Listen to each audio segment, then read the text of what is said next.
রজমকৃত শয়তানের কবল থেকে আল্লাহ তাআলার কাছে আশ্রয় চাচ্ছি। পরমদাতা দয়ালু আল্লাহ তাআলার নামের সাথে আরম্ভ করছি। আপনাদের সকলের উপরে আল্লাহ তাআলার পক্ষ থেকে শান্তি, নিরাপত্তা এবং সব ধরনের রহমত বর্ষণ হোক, এটি আমার কামনা। আপনার এবং আমার সামনে, আমাদের সকলের সামনে আজ এমন দুটি জিনিস বেশি প্রয়োজন হয়ে দাঁড়িয়েছে, যে দুটি জিনিসের একটিকে আমরা কাছে রাখছি আর একটিকে আমরা একেবারে ভুলে যাচ্ছি। তো কোন জিনিসটি বেশি কাছে রাখা উচিত?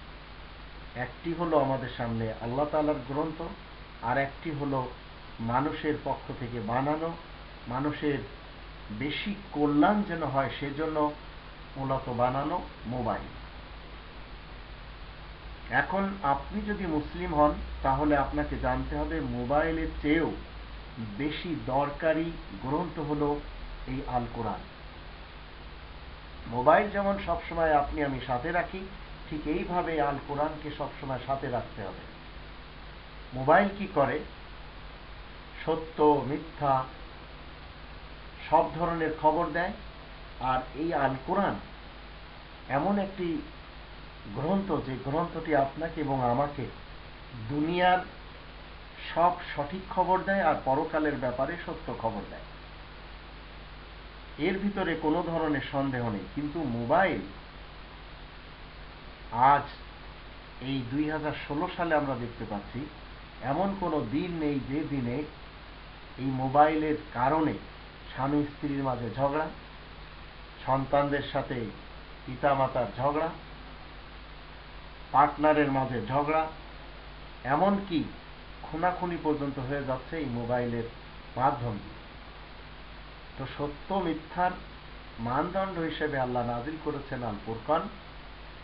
আর মানুষ এই আল ফুরকানকে এক সাইডে রেখে দিয়েছে, অথচ যে ফুরকান সবসময় আপনার আমার সাথে থাকা উচিত, কে সত্য বলছে কে মিথ্যা বলছে সেটির জন্য কষ্টি পাথর হলো আল কোরআন। কোরআন কখনো আপনাকে আমাকে খারাপের পথে নিয়ে যাবে না। যখন যখন আপনার আমার দিয়ে কোনো খারাপ কিছু হবে, কোরআন বাধা দিবে, যদি আপনার আমার সাথে কোরআন থাকে, যদি আমরা কোরআন জানতে পারি। আর মোবাইল কি করে? আপনাকে ভালোর সাইডটাও নিয়ে যায়, কিন্তু ভালোর বিপরীত আজ আমরা দেখতে পাচ্ছি আমাদের সন্তানেরা সেই অন্ধকার এবং বর্বর যুগে চলে যাচ্ছে। কোরআন সন্দেহমুক্ত, আর বাকি যত জিনিস এই পৃথিবী রয়েছে সবগুলি সন্দেহযুক্ত, গ্রন্থ আকারে হোক, মিডিয়া আকারে হোক, অন্য কিছু আকারে হোক। কোরআন এই পৃথিবীতে একজন মানুষকে সৎ বানায়, কিন্তু যে মোবাইল আপনি এবং আমি ব্যবহার করছি, এই মোবাইল এর যে খারাপ দিকটা রয়েছে সেই দিকটাই মানুষ বেশি পছন্দ করছে, যার কারণে আজ পুরা পৃথিবীতে একটি অরাজকতা লেগে আছে। মোবাইল অবশ্যই আমাদের রাখা উচিত, কিন্তু মোবাইল রাখার পূর্বে আমাদের জানতে হবে, আমরা যারা মুসলিম রয়েছি, কোরআন আমাদের সাথে অবশ্যই রাখা উচিত, যেন আপনার আমার আশপাশ থেকে এমন কোনো আল্লাহ তাআলার শত্রু, কোনো শয়তান, কোনো ইবলিস, কোনো দাম্ভিক, কোনো অহংকারী আমাদেরকে যেন ধোঁকার জালে না রাখতে পারে। কোরআনের ব্যাপারে কোরআন নিজেই বলে 2 নম্বর সূরা আল বাকারা 2 নম্বর আয়াতে, যালিকাল কিতাবু লা রাইবা ফীহি হুদাল লিল মুত্তাকিন। এই গ্রন্থের ভিতরে কোনো ধরনের সন্দেহ নেই, সন্দেহ মুক্ত গ্রন্থ। এবং এই গ্রন্থটি 6 নম্বর সূরা আল আনআম এর 153 নম্বর আয়াতে আল্লাহ বলেন, ওয়ান্না হাযা সিরাতী মুস্তাকিমান ফাত্তাবিউ ওয়া লা তাত্তাবিউস সুবুল ফাতাফাররাকা বিকুম আন সাবিলি যালিকুম ওয়াসাকুম বিহি লাআল্লাকুম তাত্তাকুন। আল্লাহ বলেন এটি হচ্ছে ওয়ান্না হাযা সিরাতী মুস্তাকিমান, এটি হচ্ছে সোজা পথ আমার, ফাত্তাবিউহু, তোমরা সকলেই মিলে এরই অনুসরণ করো। তাহলে এই গ্রন্থটির অনুসরণ করতে গেলে আপনার কাছে যদি গ্রন্থ না থাকে তাহলে অনুসরণ করবেন কি করে, যদি আপনার জানাই না থাকে।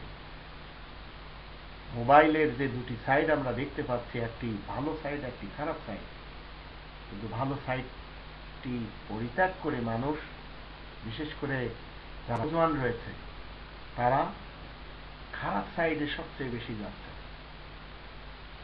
তো কোরআনের জ্ঞান যদি আপনি আপনার সন্তানদেরকে দিতে পারেন, কোরআনের জ্ঞান যদি আপনার সোসাইটিতে আপনি প্রচার প্রসার করতে পারেন, তাহলে এই পৃথিবীতে আপনার সন্তান কখনো বিগড়ে যাবে না। সে মোবাইলের খারাপ সাইডটা এবং ইন্টারনেটের খারাপ সাইডটা, এই মিডিয়ার খারাপ দিকটা সে কখনো সেই দিকে আকৃষ্ট সে হবে না। আর যদি কোরআন আপনার থেকে ছুটে যায়, তাহলে আজ এই জগৎ যেভাবে ডিস্ট্রয়ের দিকে যাচ্ছে, আপনার সন্তান আমার সন্তান সেদিকে চলবে। তো কোরআন এত বেশি দরকার, যা আজ মানুষ পকেটে এবং হাতে, সফরে এবং ঘরে, অফিসে, আদালতে, ভ্রমণকালে সবসময় সাথে রাখছে যে মোবাইল, তার থেকে বেশি দরকার এই গ্রন্থটি সবসময় কাছে রাখা। এই গ্রন্থটি সবসময় আপনাকে আমাকে সত্য পথ দেখাবে, সৎ পথের গাইড করবে। তাই আমরা যদি একটু মোবাইলের চেয়ে বেশি গুরুত্ব কোরআনের ব্যাপারে দিতে পারি, তাহলে এই পৃথিবীতে আমরা সবাই সফলকাম হয়ে যাব। আল্লাহ আমাদের সবাইকে কোরআনের গুরুত্ব বুঝে সেই গুরুত্ব অনুযায়ী কোরআনকে কাছে রেখে জীবন কাটানো তৌফিক দান করুন। আর এর পাশাপাশি আমরা যেন মোবাইল রাখাকে 2 নম্বরে আমরা যেন এটা আমাদের মাথার ভিতরে জায়গা করে দিই যে প্রথমে আমাদেরকে কোরআন সাথে রাখতে হবে, তার পরের নম্বর হচ্ছে মোবাইল। এই কথা যদি আমরা একটু বুঝে নিতে পারি, তাহলে অবশ্যই আমাদের কামিয়াবি রয়েছে। অন্যথায় বাতিলের স্রোতে আপনার সন্তান ভেসে যাবে, আপনি তাদেরকে রুখতে